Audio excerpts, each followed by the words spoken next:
Dear students, welcome to this second video of metals and non-metals. आज के इस video में हम डिस्कस करने जा रहे हैं about the chemical properties of metals. आज के इस वीडियो में हम सीखेंगे कि मेटल्स किस तरह से बाकी सब्सटेंसेस के साथ रिएक्शन करते हैं और इन रिएक्शंस में कौन से प्रोडक्ट्स बनते हैं। Taking the first reaction, the reaction with water. Metals react with water to form metal hydroxide and hydrogen gas. Metals react करते हैं वाटर के साथ। इस रिएक्शन में जो प्रोडक्ट बनता है that is metal hydroxide and hydrogen gas.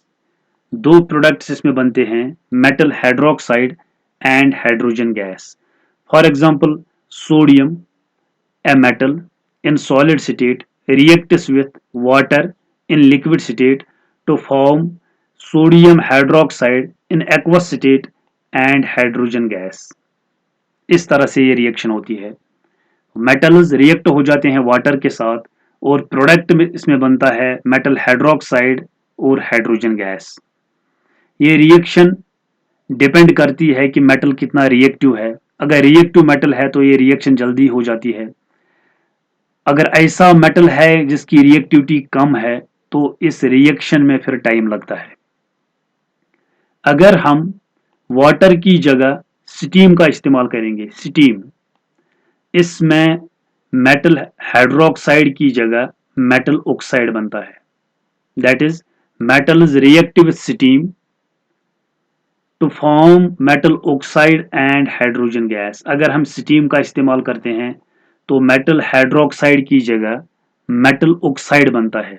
For example, magnesium, a metal in solid state reacts with water in gaseous state, that is steam, to form metal oxide। यहाँ पे metal oxide बनता है, hydroxide नहीं बनता है, यहाँ पे metal oxide बनता है और इसमें जो दूसरा प्रोडक्ट बनता है दैट इज हाइड्रोजन गैस। तो इस तरह से मेटल्स रिएक्ट करते हैं with water. Second reaction is reaction with air और oxygen. Metals react with air और ऑक्सीजन। मेटल्स कंबाइन हो जाते हैं, रिएक्ट करते हैं ऑक्सीजन के साथ टू फॉर्म मेटल ऑक्साइड्स। इसमें जो प्रोडक्ट बनता है दैट इज मेटल ऑक्साइड। और ये जो ऑक्साइड्स इस रिएक्शन में बनते हैं, these oxides are basic in nature. These oxides are basic in nature क्योंकि इन ऑक्साइड्स का जब हम लिटमस टेस्ट लेते हैं they turn red litmus into blue. ये रेड लिटमस को ब्लू में कन्वर्ट करते हैं। Hence these oxides are basic in nature. These are basic in nature. For example, sodium, a metal, combines with oxygen to form metal oxide, that is sodium oxide। कुछ metals ऐसे हैं जो बहुत ज्यादा reactive हैं, like sodium, potassium etcetera. और ये metals atmospheric oxygen के साथ रिएक्शन करते हैं, एटमॉस्फेरिक ऑक्सीजन के साथ रिएक्शन करते हैं और इसमें ऑक्साइड्स एज प्रोडक्ट बनते हैं। इस रिएक्शन को बचाने के लिए, इन मेटल्स को बचाने के लिए हम इन्हें स्टोर करते हैं इन केरोसिन। अगर हमें इन मेटल्स को रखना है as such for future use तो इनको बचाने के लिए हमें इन्हें स्टोर करना पड़ता है इन केरोसिन। हम इन्हें केरोसिन में रखते हैं क्योंकि केरोसिन में इनके पास ऑक्सीजन अवेलेबल नहीं होता है और ये रिएक्शन नहीं हो पाती है। अदरवाइज ये एटमॉस्फेरिक ऑक्सीजन के साथ रिएक्शन करते हैं और ऑक्साइड्स में कन्वर्ट हो जाते हैं। Number next reaction is reaction with dilute acids. Dilute acids Dilute acids are those acids which have been formed by adding water। हम एसिड्स में वाटर डिजॉल्व, इसमें एसिड को वाटर में डिजॉल्व करते हैं और इसमें से जो एसिड हमें मिलता है that acid is called dilute acid. In dilute acids के साथ भी मेटल्स रिएक्ट करते हैं। Metals react with dilute acids, ऐसे एसिड्स जिनमें वाटर मिक्स किया हुआ होता है, dilute acids, metals react with dilute acids and displace hydrogen. इसमें आप याद रखेंगे कि इसमें हाइड्रोजन की डिस्प्लेसमेंट हो जाती है, इसमें हाइड्रोजन डिस्प्लेस हो जाता है फ्रॉम देम। इन एसिड्स में जो हाइड्रोजन होता है उस हाइड्रोजन को डिस्प्लेस किया जाता है। फॉर एग्जांपल यहां पे है sodium a metal, sodium a metal in solid state, it reacts with dilute hydrochloric acid HCl aqueous to form sodium chloride। Product जो इसमें बनता है दैट इज सोडियम क्लोराइड, और इसमें हाइड्रोजन डिस्प्लेस हो जाता है, हाइड्रोजन गैस यहां पे निकलता है। These hydrogens come from the acids, ये हाइड्रोजन्स निकलते हैं एसिड से।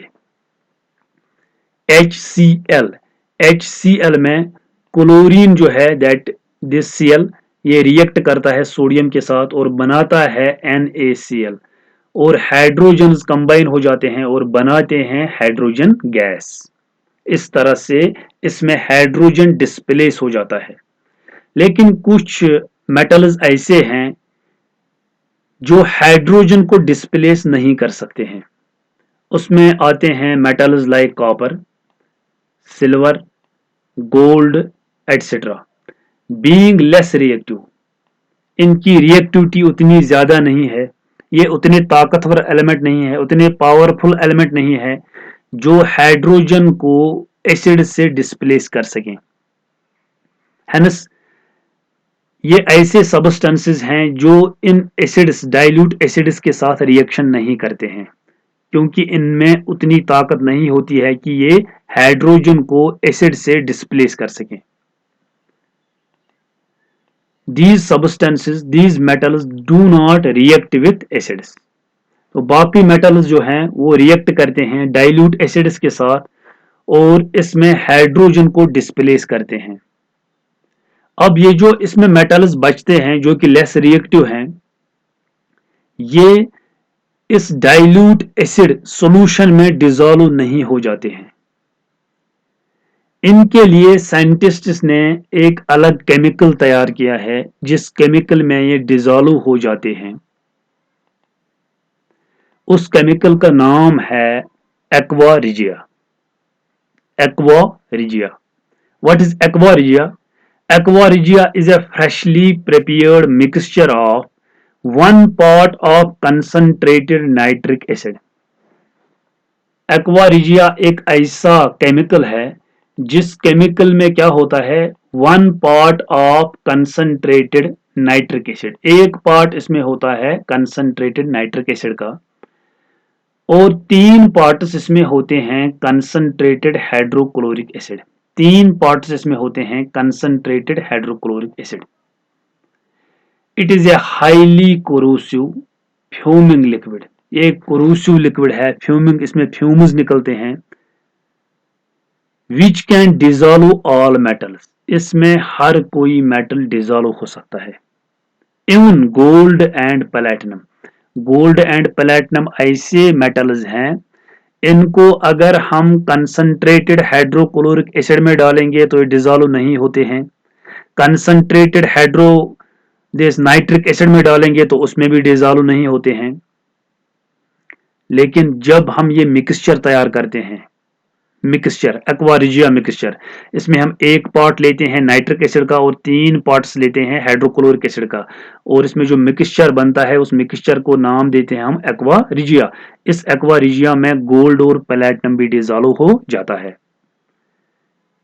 तो अगर हम एक्वा रिजिया में जो अलग अलग कंटेंट्स हैं दैट इज नाइट्रिक एसिड और हाइड्रोक्लोरिक एसिड, अगर हम अलग से नाइट्रिक एसिड में डालेंगे इन मेटल्स को या अलग से हाइड्रोक्लोरिक एसिड में डालेंगे इन मेटल्स को, इस नाइट्रिक एसिड और हाइड्रोक्लोरिक एसिड में डिसॉल्व नहीं होते हैं, लेकिन ये जो मिक्सचर हम तैयार करते हैं एक्वा रिजिया का मिक्सचर, इस मिक्सचर में डिसॉल्व हो जाते हैं।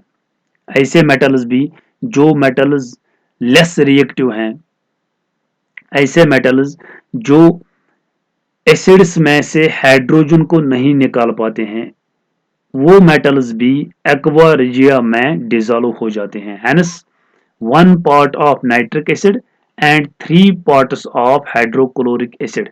This freshly prepared mixture is called aqua regia. Next reaction is reaction with salt solutions. Metals react with salt solutions.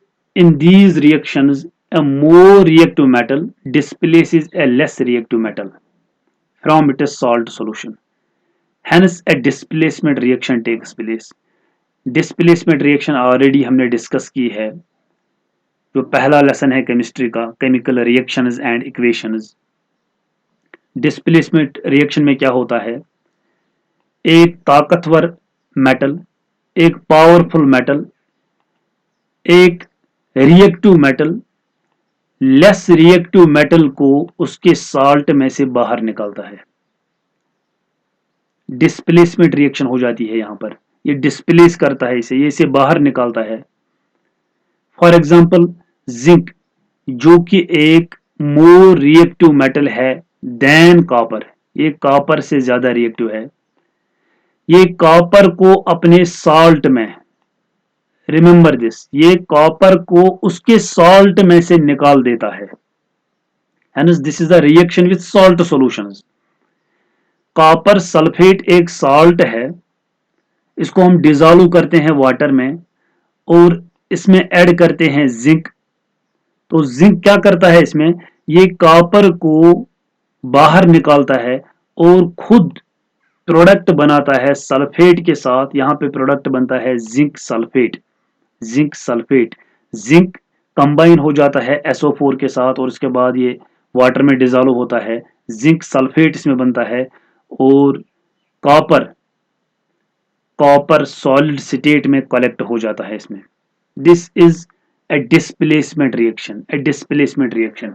लेकिन ये रिएक्शन तभी होती है जब यहां पे हमारे पास एक ऐसा मेटल हो जो ज्यादा रिएक्टिव हो उस मेटल से जो साल्ट में होता है।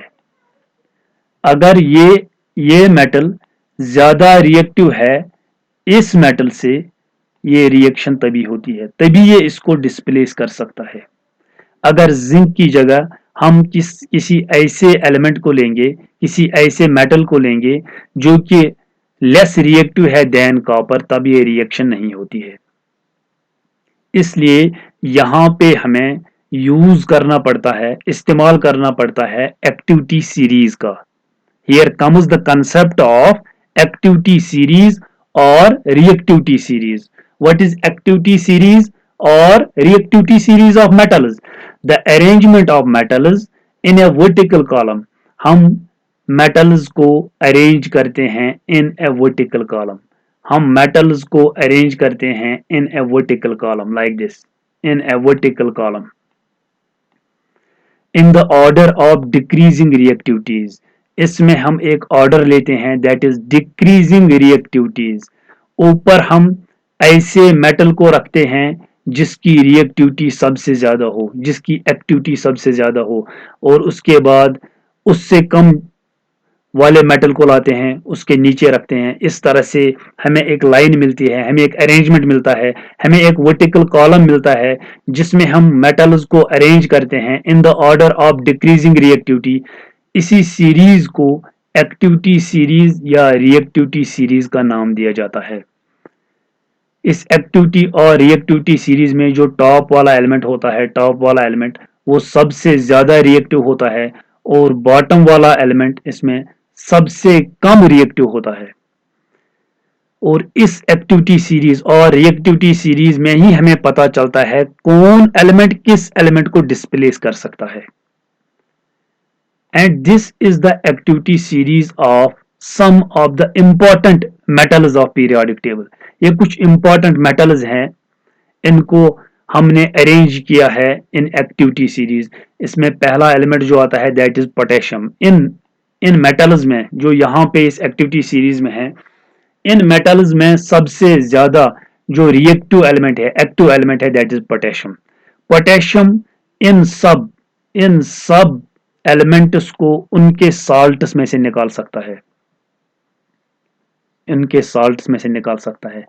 और लास्ट वाला एलिमेंट कौन है इसमें? Gold, AU, gold. गोल्ड एक ऐसा मेटल है जो किसी भी मेटल को उसके साल्ट में से नहीं निकाल सकता है, क्योंकि गोल्ड लीस्ट रिएक्टिव है।